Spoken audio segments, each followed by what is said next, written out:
Thanks, Ryan. Well, the topic of succession has gotten our political reporters all fired up. Oh, it sure has. And our media partners at Civil Beat are analyzing the handicaps of each candidate. And joining us live over Skype is political reporter Chad Blair. Good morning, Chad. Good morning, Mahia and Jill. So we all know about this letter that Senator Inouye wrote to Governor Abercrombie requesting that Colleen Hanabusa replace him. And obviously there are a lot of political ramifications. But how independent can the governor be in this decision? Well, I think the governor is a very independent person, even though he's been a Democrat for a long time. He has his own thoughts. I think he legitimately, his responsibility is to pick the person he thinks would best serve Hawaii. That has to be paramount in his duties right now. Remember, however, he's also up for re-election in 2014. So if he wants to have the support of Democrats running again for governor, well, Dan Inouye's last wish really has a lot of power, and he risks upsetting a lot of Democrats should he choose another candidate. Well, we've heard, okay, so Colleen Hanabusa is a front runner.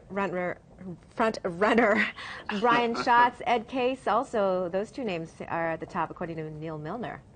Yeah, there's about nine names that you would recognize: Esther Kia-Aina, Tulsi Gabbard, Will Sparrow, and a few others. Then there's 5 names you probably wouldn't recognize at all. They're people that have ran for office unsuccessfully. I think Brian Schatz has to be right up there with Colleen Hanabusa. There are several good things about his potential candidacy. One is he's only 40 years old. Colleen Hanabusa is 61.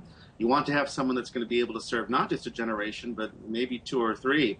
Remember also that if Brian Schatz is picked as lieutenant governor, there would be no special election. In fact, the Constitution calls for Shan Tsutsui, the Senate president, to be appointed right away. So he wouldn't risk letting a Republican win that special election if Colleen is chosen. Yeah, it's really interesting to see who might replace whom after this entire selection. But let's talk about the State Central Committee of the Democratic Party. We don't really hear about them very much, so can you tell us more, Chad? Yeah, they number between 70 and 82. It depends on whether they have vacancies. You've not heard of most of them, although folks like Brickwood Gualteria, the Senate Majority Leader, is on there. Dee Morikawa, she's a rep from Kauai, the county chairs.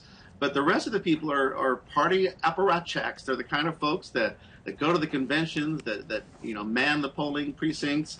They represent the senatorial districts throughout the state.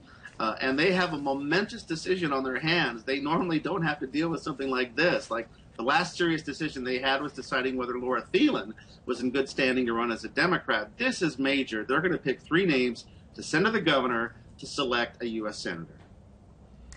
And do you have any idea on how quickly that they're going to do this? Have you heard any word on that? All indications are that it's going to happen very quickly unless they get hung up and can't agree. The goal is to have someone today, to get those 3 names to the governor today, have him make a decision. There's talk that a person could even be flown out tonight to Washington. As you know, the fiscal cliff looms, and Senator Harry Reid wants to have enough Democrats in the Senate to help get all the votes he can. Wow, that would be fast. Oh, yeah, and the president leaving tonight. Chad Blair, thank you so much for joining us. We really appreciate your insights. Anytime, KITV. And you can find the complete stories that we've just discussed on KITV.com and civilbeat.com. We'll be right back.